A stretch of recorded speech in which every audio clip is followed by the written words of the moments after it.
Hey everyone, welcome back to the Chief Delegates meeting number 17. We have all of the delegates here with us today. It's going to be another great meeting, I'm sure.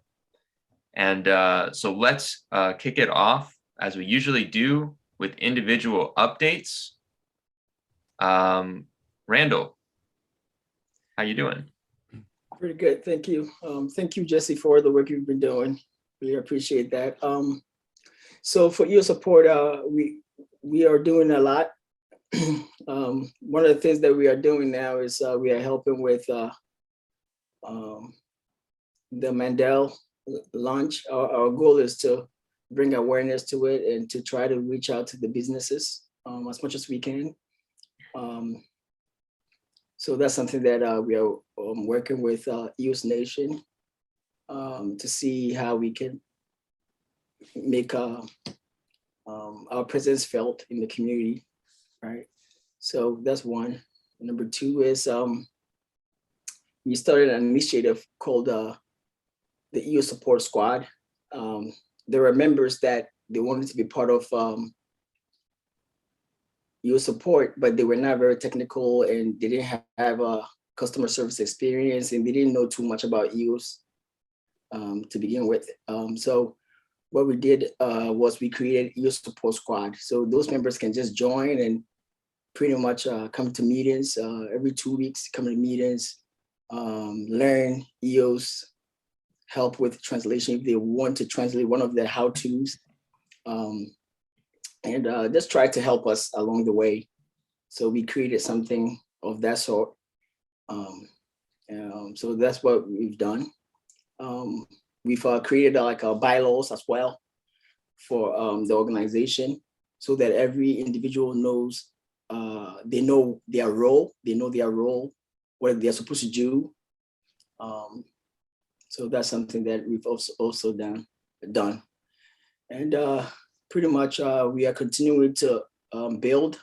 I know that the ENF wanted us to have that DAP rating. So now we built it, and my guys are also creating API calls. So in the future, maybe others can pull the history from us if they want to use the list of DAPs that we've created.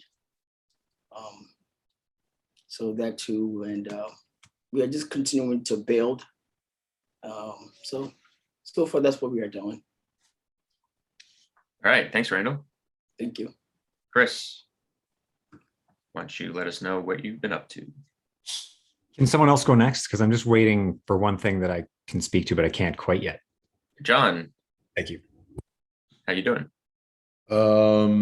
Yeah, doing stuff for Fractally. James Mart joined the team. I forget if I said that last week. But yeah, working with him to deliver some pretty cool stuff. It's quite a dream team you guys are building over there. Yeah, it's pretty amazing, like the amount of talent that we got and like the diversity, like front end, back end, and then, of course, chain and all that. So yeah, it's pretty cool. How many people do you guys have so far? I don't know. I'm counting 1, 2, 3, 4, 5, 6, 7, like 7 in Slack. I'm assuming that's public information. I don't know. But yeah, and then I think we got more coming. But that's 7 people I'm engaged with anyway. So that's awesome. Cool. Aaron, would you like to go next? Sure, why not? I'm envious of the other 2 updates and your guys' ability to build right now. I've kind of been build starved myself. I could repeat the same thing I've been saying for weeks on end, that these papers have taken a lot of effort, and I'm happy that one of them we're kind of handing off to translation tomorrow. So half of my responsibility will go away, and that will, then be translated and presented to the community before I have to really engage with that anymore. And then on the wallet side, we found some cool ways to work in a lot of the tech onboarding tech and wallet tech that we've been working on into future proposals so more people can use them. I'm really excited to get that out into the public. It sounds like there's overlap with a lot of projects that are going on, like stuff that Randall was just talking about with ratings. There may be some components to play with there. I know some of the stuff that Fractally wants to do front end wise will probably be in the Wallet Plus paper. Yeah, I was trying to think of more examples, but my brain's slightly fried from all the writing. But I'm really excited to share all that stuff. And I really think it lines pretty well with kind of the mission I've been on for, I don't know, the last year plus of just onboarding and figuring out ways to make all of this easier and safe, which is a critical concern when bringing on new users. So without talking forever, I think that kind of sums it up. Thanks, Aaron. We all appreciate everything that you do. So thank you. Lovejoy, how you doing? Good. Still a bit of a lingering cough. I start hacking away, but I'll try to restrain myself. Yeah, still just going hard with the ENF. I've been getting these rant videos in production and out as fast as possible, as Eve produces rants pretty fast, turns out. And trying to bring the blue paper across the finish line that Aaron has delivered, and Aaron and his crew have delivered to us. The Core Plus blue paper is getting translated right now. I'm working on the formatting for the Chinese version. I feel like I'm in the Matrix. Just all these characters just. Shouldn't a shimmering Chinese on my person be screen. doing that?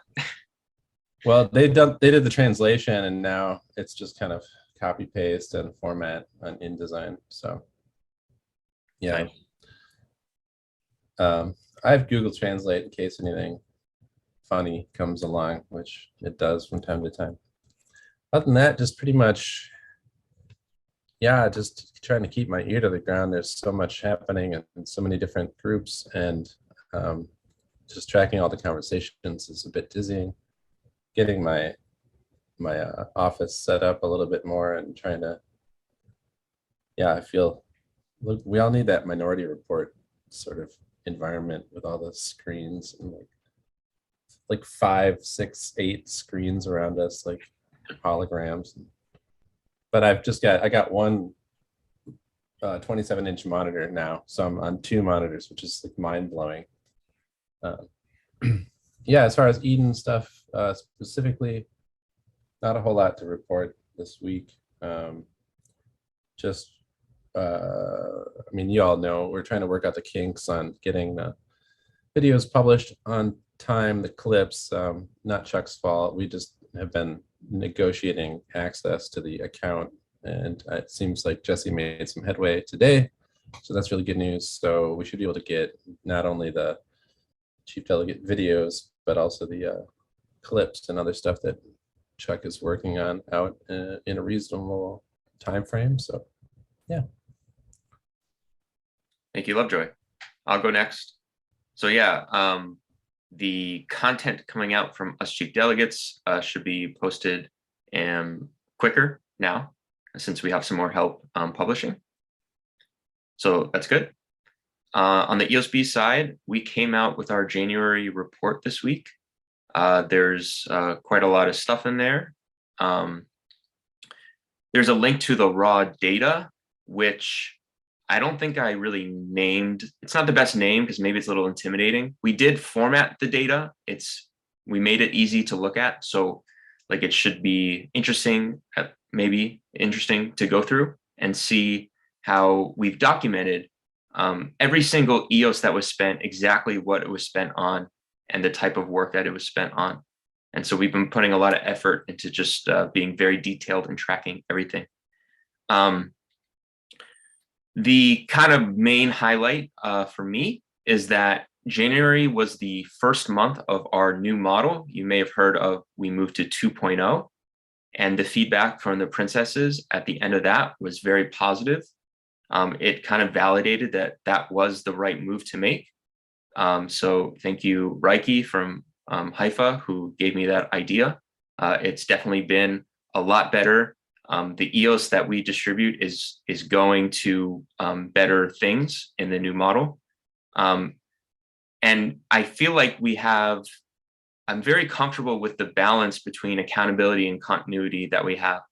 So basically, for every one EOS that goes to continuity or salary, 2 EOS is going towards accountable work.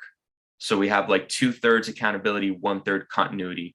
That feels like a pretty good balance for us right now. The other kind of interesting update is on our swarms. And so just real quick, a swarm is when all the bees like and retweet a tweet. And this is a very valuable service when we're trying to respond to misinformation, for example, or trying to get the attention of an influencer. If there's 200, 300, 1,000 likes and retweets on a post, it's going to get noticed more. And this has been very challenging for me to figure out how to do this. I thought it was going to be the easiest thing. Turns out it's the hardest thing, because the value of someone liking and retweeting a post, like, it takes a second to do. It's very low value, and therefore it's very low pay. So like the incentive, it's very hard to get the incentive right. It's like, if you have nothing to do during the day and, your mom asks you to do this like one little thing, it's like, just like the inertia, like you just don't do it. Like, it's just, anyway. So that's why we've been talking to the Tippett team. They're developing a technological solution for us to make it more efficient for people to do that. However, they're in development and it's going to take them a little bit. So we came out with a temporary solution this week where I don't know why I didn't think of this earlier. We're using the tip.cc bot. You guys have probably seen Dario in the EOS Discord channel tipping people. So what we're doing is, if there's a tweet that we want to pay our bees to swarm, they are, and this is not the cleanest solution, but it works. They like and retweet the tweet. They go to their profile on Twitter. They take a screenshot of it, because when you go to your profile, it has the header of your profile on top. They take a screenshot. They post it in a thread, and then I just tip from there. So they get the EOS from there. That the proof is there, and so we haven't been doing swarms really because we just haven't had the right solution for it. Now it looks like we have a chance for it to start up while we're waiting for Tippett to bring us their integration. And so we're going to be testing that out. We just did the first test a few days ago, and it was pretty good. And I think as word gets around, because when we moved to the 2.0 model, we lost a lot of our what we call scout bees because we weren't paying them a salary anymore, and a lot of them left. So I think this will get the scout bees back, and we'll have our kind of full team again. And so I'm pretty excited to kind of see how that turns out. But yeah, a lot of stuff in the January report. Please check it out if you haven't. And yeah, I know that there's like a lot of blue papers of stuff coming out right now. Like, I'm not sure if anyone, really read it. We haven't really gotten feedback. I mean, it only came out a few days ago, but would love to just hear some feedback if you do get a chance to read it. So that's my update. Chris. That's I'm able to talk awesome. Yeah, that is super awesome. Yeah, okay, so my update. So in terms of the transparency stuff that I'm focusing more towards voting and DPOS on EOS, I have, so I was working with EOS Authority, and they have a bunch of visualization tools for how vote distribution works on EOS. They got a ton of tools for people who don't know. There's a whole bunch of ways you can look at it. So it's actually pretty clever. One of them that I think is extra neat, it's like a visual map essentially that shows BPs who are actually top 21 and then kind of larger voter pools and how they sort of point to each of the BPs. So they've now upgraded that pool, that tool, the visualization there, to show the vote distribution on EOS quarterly since chain launch. So now that gives us sort of a view over time of how vote distribution has changed. And so it looks pretty neat. I'm going to attempt, when I have more time, maybe next week, week after, soon, to kind of write a summary of, just kind of take some screenshots and look at the visualization. And it sort of tells a story about what's been happening with vote distribution on the chain. And I think that's a good way to, because it's hard to conceptualize. I think I find it hard to conceptualize, and that makes it easier. So that's where some of, I paid them a little bit for that as well. So that some Chief Delegate funding went towards increasing that tool to make it more useful. So that's one thing. And then the other DAO that's going to use the Eden process as part of its bylaws, essentially, and how that DAO forms a committee, basically through an Eden process, an Eden election. That is going to be launched, I do believe, and also on that Tuesday. So Feb 22nd, that'll come out. In the meantime, people will be hearing from me throughout the community, and a few other people are going to be reaching out for groups and projects that basically are supportive. So we're going to look for people who would like to support this initiative. So individually, you'll be hearing more about it. I don't want to talk about it quite yet because it's going to be announced on the 22nd, but definitely ramping up for an announcement to really announce the project and the initiative that it is and what it's trying to do. And it's around hopefully improving the EOS blockchain. Essentially, it's just it's like a governance. Some people, in the chat, I get a lot of slack because now anything I say is actually Helios talking or Brock talking. I no longer have my own self. But for those who have been paying attention, I've been talking about this since July, when that second trial election I ran on starting the Eden proxy. It's all around this. It's around block producer selection and the idea of selecting BPs that are community focused. And that has always been a compelling narrative for me around EOS, and I'm not going to stop pushing on that. So yeah, that's the update. Chris, did you say the announcement was on the 22nd of February? We will announce, that DAO is going to come out also on the 22nd. It's the same day as the Fractally white paper. Yeah, wasn't my idea, but why not make it a action-packed day? Okay.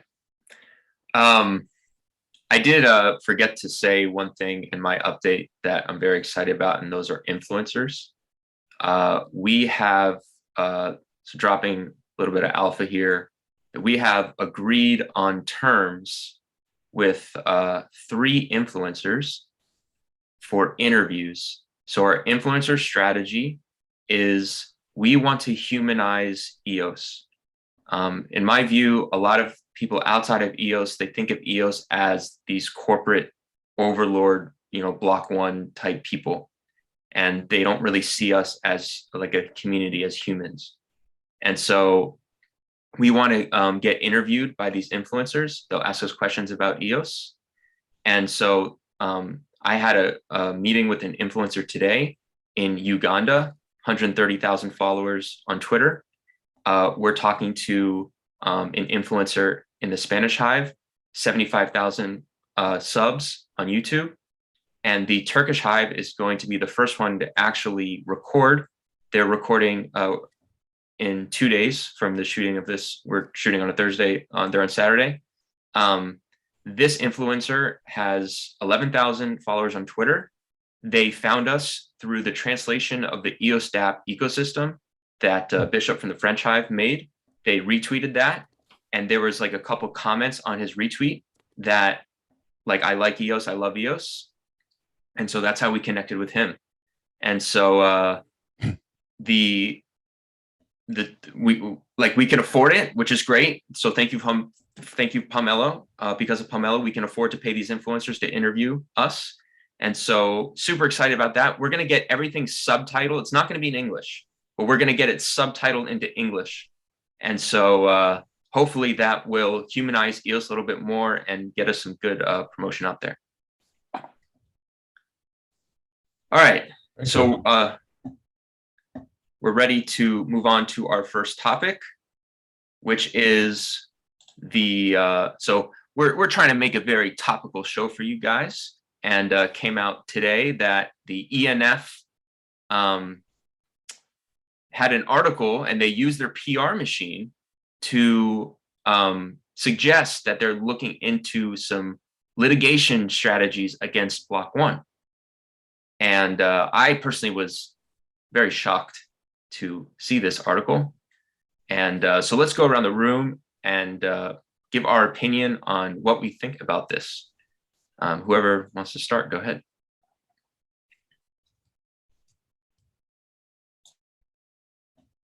Who really wants to go first on this one? Look at Crickets. landmines everywhere. Yeah. Yeah, I mean, I'll go first, I suppose. I also was shocked, not expecting to see this. It seems pretty high level. I mean, it's like an announcement of an announcement type of feel. It's basically they're looking in, like it doesn't. It's a good headline, and I think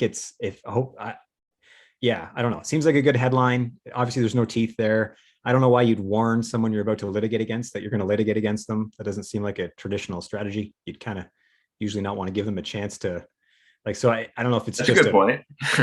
a warning, like it's to just piss off their SPAC maybe, and maybe just leading to a deliberate settlement of sorts. Maybe, this is like, you know what, we won't litigate if you give us the IP. Not that it seems like we even want it anymore. So I don't quite get the strategy on this one, but I'm sure there's more to this than meets the eye. And at a minimum, it makes for fantastic drama. These eventually created documentary on EOS. I mean, there is just no shortage. Like a 5-hour docu-series. It's getting deeper and deeper. Yeah. Yeah, that's my The take. layers keep adding on. Yeah, we have the story of EOS is a great story. Someone should really tell it one day when it's all said and done. Don't call it Anyone comeback. else want to give an opinion on this? I'll just laugh at your opinions, and I'm going to recuse myself from making any comments on this since I'm part of the ENF. So carry on. Oh, I see what you're saying. Ooh, Yeah, I don't know what that means. Yeah. Just kidding. It means just. No, I'm totally joking, dude. No, it'll be interesting. As long as it doesn't get in the way of anything else. I mean, I don't see necessarily how it would. There's a lot of good things going on right now. And if this is just a function of some other group that's exploring something, cool. As long as we're not stopping the forward momentum we have, it's worth exploring.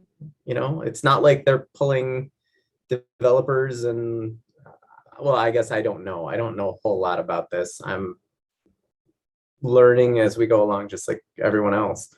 But yeah, as long as I'm, not required to build some application for this thing or something, like explore it. There's certainly something there. I don't know what it is. The whole way it went down is just, you couldn't make this up. So I don't know. Yeah. So sorry, Aaron. Are you? No, go for it. Yeah. I'm rambling. The end of the statement said something about a $4 billion DAO, and we haven't gotten much information on that yet. So it is really early to speak about this. From my point of view, I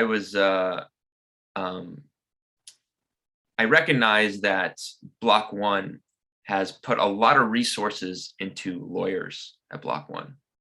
And if any company has dotted their I's and crossed their T's, I would assume it's Block One. And so I was kind of a little afraid for the community, like to go up against Block One in the legal arena seemed a little dangerous to me. I mean, obviously I don't know anything in terms of the details, but yeah, I am very curious to learn more, and I hope that we have a good outcome on this. It'll certainly help create. I was muted. What was that? Oh, were you I was trying muted. to- I was trying to chime in. Yeah, and he was on mute. Yeah, Got it. Yeah, I kind of just looked up in the air and started talking and didn't see that, so I'm sorry. No, all I was going to say is it'll certainly be interesting to hopefully create the distinction of like where EOS is going now. I mean, on like go into Reddit and just look at anytime EOS is mentioned and what people think this is. And all they think it is, like they think that we are the people that got $4 billion years ago and scammed people of a bunch of money.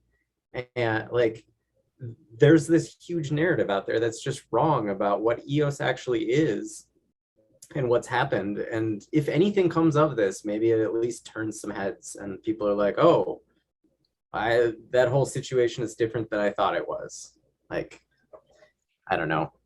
So EOS as a network is a permissionless blockchain, right? So any organization can decide to pursue what they want to pursue, right? So if the ENF feels like the blockchain as it stands has not gotten its fair share of what V1 was supposed to give it, they can look into it and see what happens.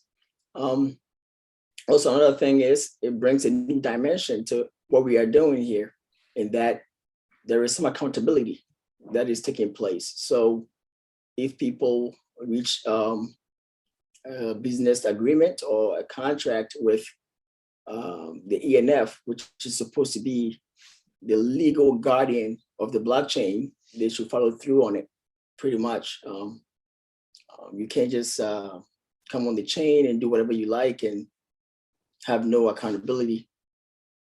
So I think it's another thing for people to think about, that, you know, there is going to be some accountability on chain. Other than that, the overall is it puts the ENF out there for CoinMarketCap to know that there's a legal guardian right now.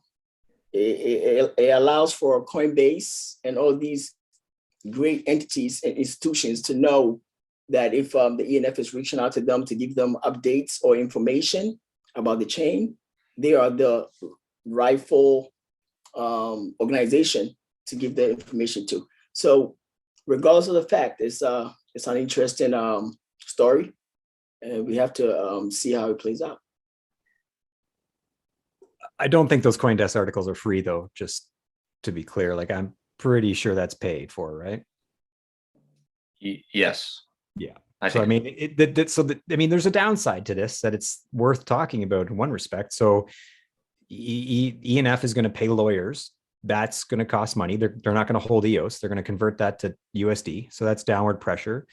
Coinbase is likely not accepting, or CoinDesk, sorry, is not likely accepting EOS as a form of payment. It's USD. So the risk here is that if this truly is a big litigation thing, that's a whole lot of EOS being converted to fiat to pay for. So, I mean, I think there's a line where how far do you really push this? Because like you mentioned, Jesse, of all the companies to go to war with on a legal front, I don't know if a Canadian legal team is going to be able to fight a battle against Block One and their legal team, and something that happened 4 years ago, 3 years ago now. I mean, the statute of limitations are probably passed, I think, in a lot of jurisdictions. So I don't know, like, again, it's why announcing that they're looking into it, it almost seems like this is just a setup for a settlement, in which case, okay, cool. But, you know, that's a gamble because there's no guarantee. It seems like Block One so far wasn't even willing to send a tweet when they were up against the wall. So why do they think they're going to settle now is a bit curious to see how that goes. It's also curious to see Dan's response. I mean, this is the other thing. He's come up with some curious responses about this. And I mean, I feel like, I don't know, like does this put him back in the hot seat? Like if B1 really does get sued, is Dan a named defendant in that suit? So we have a Dan thing, but I do want to give another perspective that I was thinking about, which is Block One has been sued before for their ICO. I do remember reading, and they settled with the people that was suing them. And I have a family member who's in the crisis management industry, and he wrote a book. And I remember one of the points in the book was when you have these large corporations, basically he explains that it's in their best interest to settle a lot of the times. So perhaps the ENF got is perhaps this is like a good, like a high probability of settlement, and therefore perhaps a good decision. So that's all I wanted to share. To kind of add on that, like at this point, I don't even think we know who like the people are behind any of this. Like you mentioned the ICO. I guess from what I read, and I didn't look super deep yet today, but do we even know if it's about the ICO? We don't even know who kind of the, what would it be, like the plaintiffs or whatever, Right. would be against this. So like I'm really kind of clueless. I don't know if this impacts, like, am I a plaintiff? You know, like I've been involved in this ecosystem for how long and been subject to how many broken promises. I did not pay Block One, but we don't know what the, like the entire foundation of what this legal thing is at this point. So I'm really clueless. The one comment that I think stood out on this that helped me Yeah. understand a bit more was Zach in the main Telegram chat for EOS said that the EOS, the 4 billion DAO, you'd have to own EOS to be a member or something along those lines. It was Right. basically, you had to own EOS. Yeah. So it'd So be it's the pretty EOS broad. are the, it would be pretty broad. Yeah. Yeah. Yeah. So Interesting. So let's I'm going to read some of Dan's response. So Dan had some interesting remarks about this. They clearly did not talk to Dan before they announced this. So I'm just going to read his first tweet of the morning.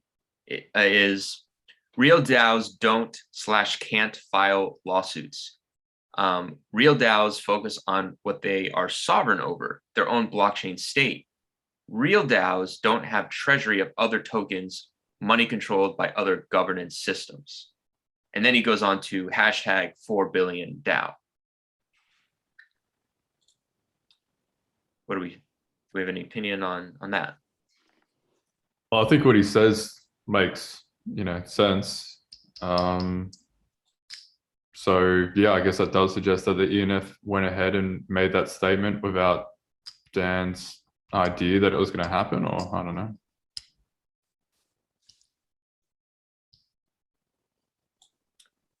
Really funny. Yeah, let's read another one.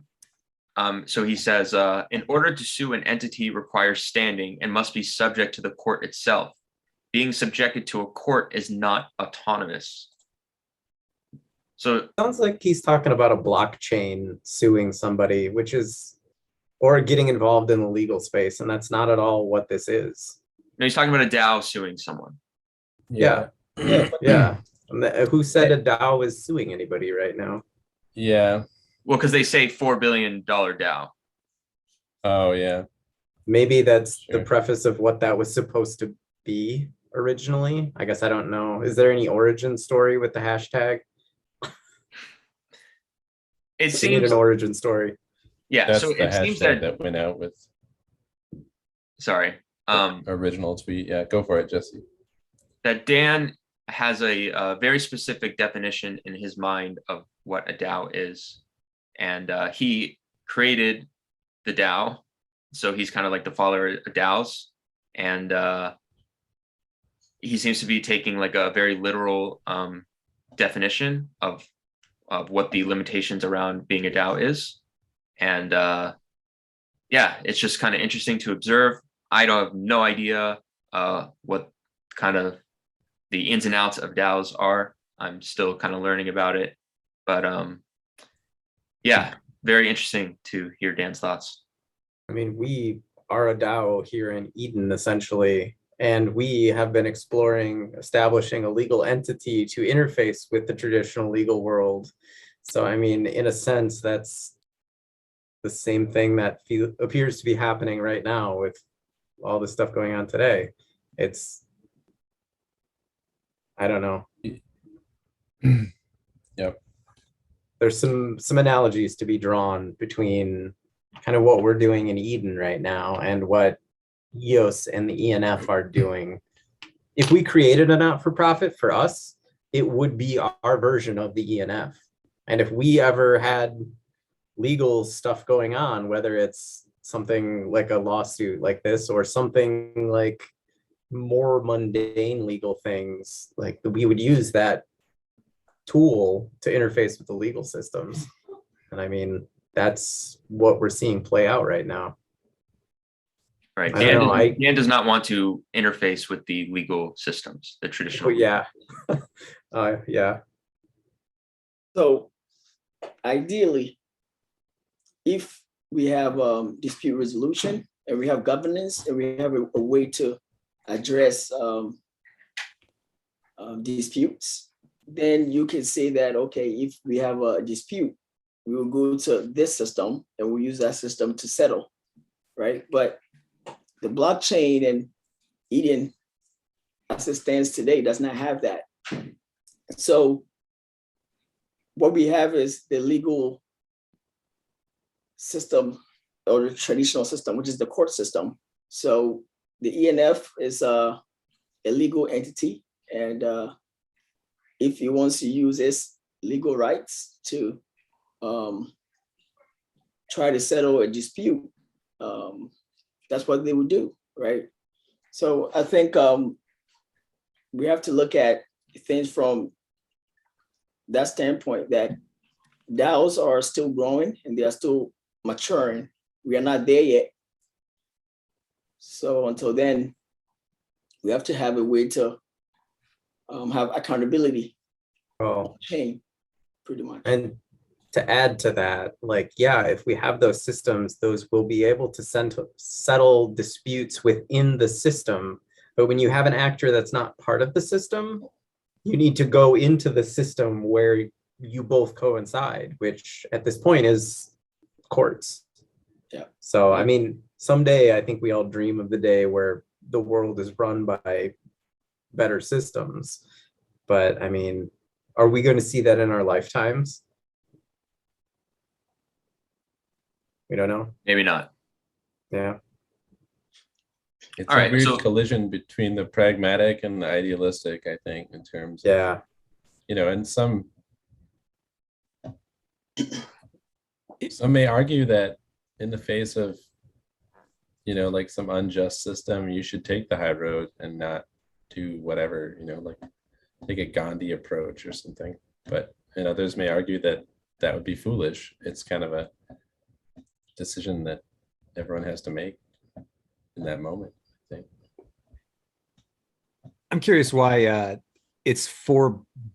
So in Eve's tweet that came out, she's gonna review all possible legal recourse to seek $4.1 billion symbol and damages underway.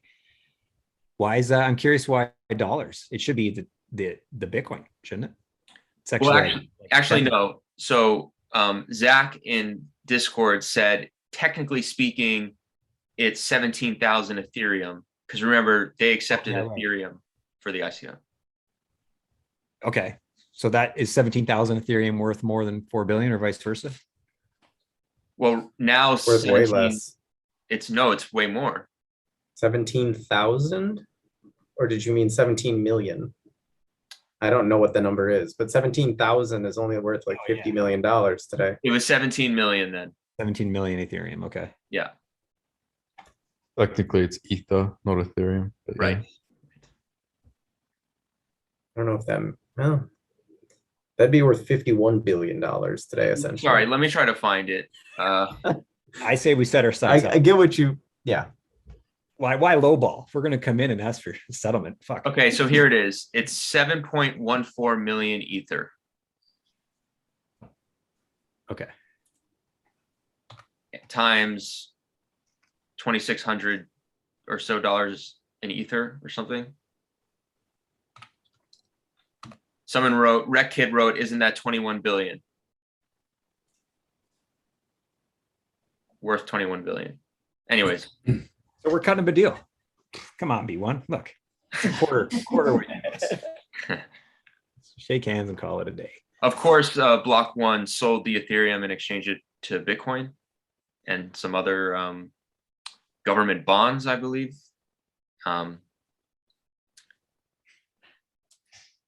So I think that's a good segue to talk about the research that we've been doing in terms of a legal entity for the chief delegates. And so we promised that we would have something for you guys today, and we do. This is the memorandum from the lawyers that were gifted to us from the ENF. And I'm going to go ahead and read their conclusion. So they suggested 4 different legal entities to look at. That was a for-profit corporation, a not-for-profit corporation, a trust, and what was the other one? The partnership. And so they concluded, based on the foregoing, and this is just a paragraph, so it won't be that long. Based on the foregoing, our initial recommendation is that Eden form, and they should have really said Eden Chief Delegates, form a not-for-profit corporation.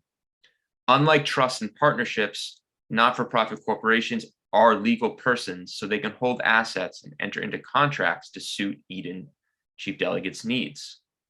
Moreover, while not-for-profits share some administrative burdens with corporations, such as managing the appointment of directors, as well as the additional burden of managing records of membership, they differ from for-profit corporations in that they do not require the distribution of shares among shareholders, which would need to be bought and sold as the chief delegates changed. Finally, not-for-profits are the only entity discussed above which offer the added benefit of exemption from Canadian income tax, which is available where there's no income distribution among members of the not-for-profit. So yeah, these are Canadian lawyers, and that's why they said Canadian income tax. And at the very least, this is some research for future people in our position. Cool. Well, we could probably make that email or document that they sent public, can we, for reference for other people that might be interested in setting that up, and call it a day then. We don't have any interest in making our own organization at this Probably stage. Do we? double check with them about making it public, but I think so. I mean, it would be valuable information. But yeah, take that name off it so it doesn't look like it's a statement from them or anything like that, or make a blog post out of it and say, hey, theoretically, here's what we found, you know, blah, blah, blah, you know, frame it in the right way. Yeah, so we can ask permission from the lawyers. I think we should spend a little bit of time right now just not, I don't know, the word ratifying is in my mind, but that's not the right word. Just coming to consensus on exactly what we want to do here. So John says he does not want to start a legal entity. I am also of the same opinion. Does anyone else want to share their opinion of us chief delegates forming a legal entity at this time? From my point, I wanted us to form an organization that can allow us to coordinate a little better as chief delegates. I don't have a lot of information on how Fractally is going to be, but I know that if we were to continue with Eden as it is right now, then this will be beneficial in that we can make decisions together and help build the community from that standpoint. And it will be beneficial for the next chief delegates that will come. Because we're just building this and we will leave, and anyone that comes on, they will continue where we started. So. There's a sentence in the conclusion paragraph that I just read, and that says that the chief delegates are not necessarily the shareholders. And you have a group of shareholders, and if the chief delegates change, then those shareholders would still be shareholders and the chief delegates can change. So there could be the members, the shareholders of this nonprofit doesn't necessarily have to be us 6. it could be people who like want to continue with Eden as opposed to Fractally. And so this is a message for anyone passionate about Eden. If you are interested in pursuing something like this, reach out to us, or reach out, Randall's very interested in this. So reach out. Yeah. I think if we, like you said, if there is a strong desire to continue this process as it stands and find new developers, to find somebody to lead with a vision, to find resources to make the system grow and evolve, that's when we should seriously start looking into the formation of an entity like this. It would make sense for it to be a not-for-profit. The budgets could go towards it to fund things to advance the system. If that decision was made to move forward with this incarnation of the software, that entity might be really useful to be able to facilitate the evolution of the system. Totally. And I think we all have to wait for the Fractally white paper to come out. I think we can all better kind of distinguish the differences, and we can all make our personal decisions on what we think should be the future of Eden. So we're all very excited for that white paper to come out. Only 12 more days, guys. Yeah, that's where I'm at in terms of deciding what we do here or not. I'm undecided. I'm not firm either way. I kind of want to see what Fractally looks like.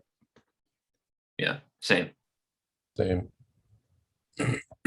Plus, I just feel like we all have our hands really full, and we haven't been able to deliver on a lot of other things that we might want to be working on that don't even necessarily require us to collaborate in that way. So yeah, there's a large shortage of people in this ecosystem at this time, and so that's why you see everybody being tapped for so many different things, and like prioritization or triage essentially is going on in real time, as we're like, oh, this needs more focus right now, and it pulls you away from other things.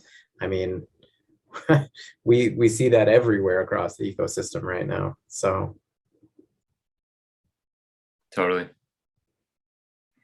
It's a little overwhelming. So that's the end of the topics that I have written down. Is there anyone else that wants to say anything?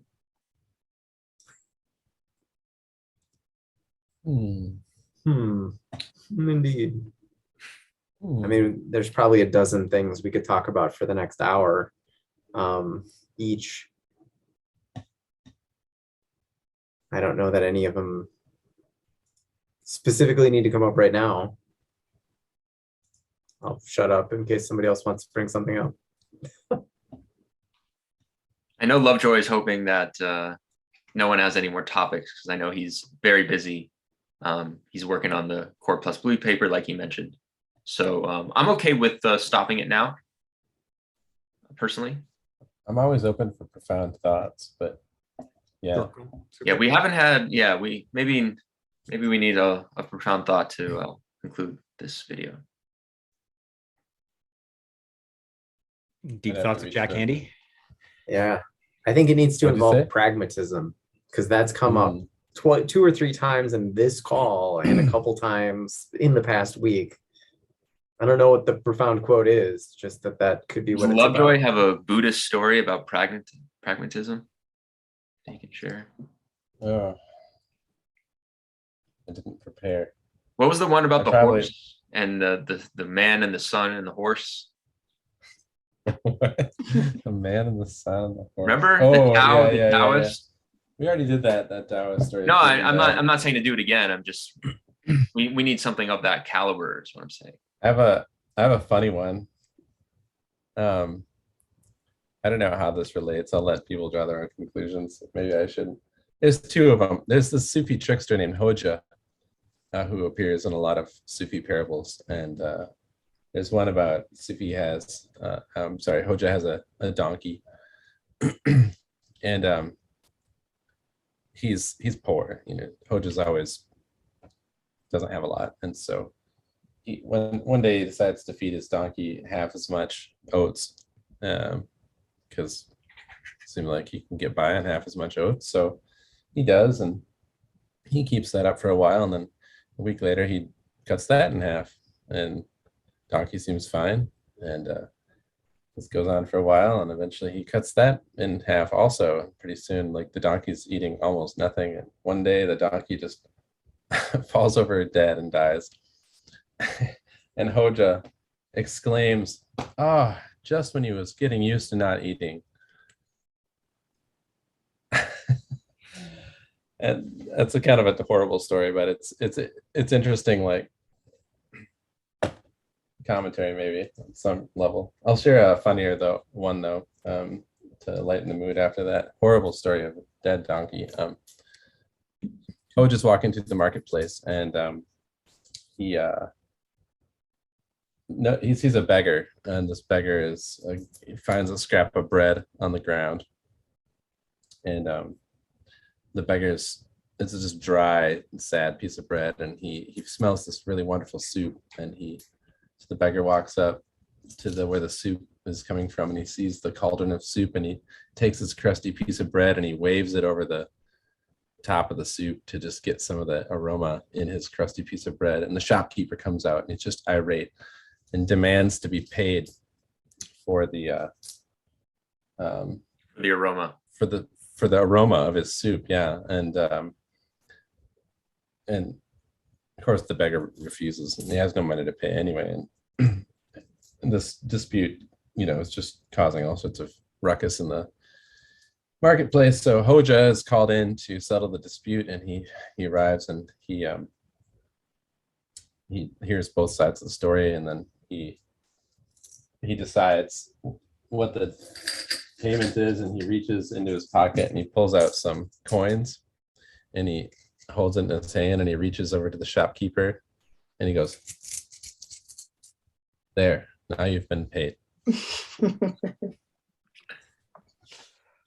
I don't know, maybe there's some wisdom there. Pay for a smell with a sound. Yeah. Yeah, I have to think about both of those stories that you shared. Here's an easy one. This is from Jack Handy. I believe in making the world safe for children, but not for children's children, because I don't think children should be having sex.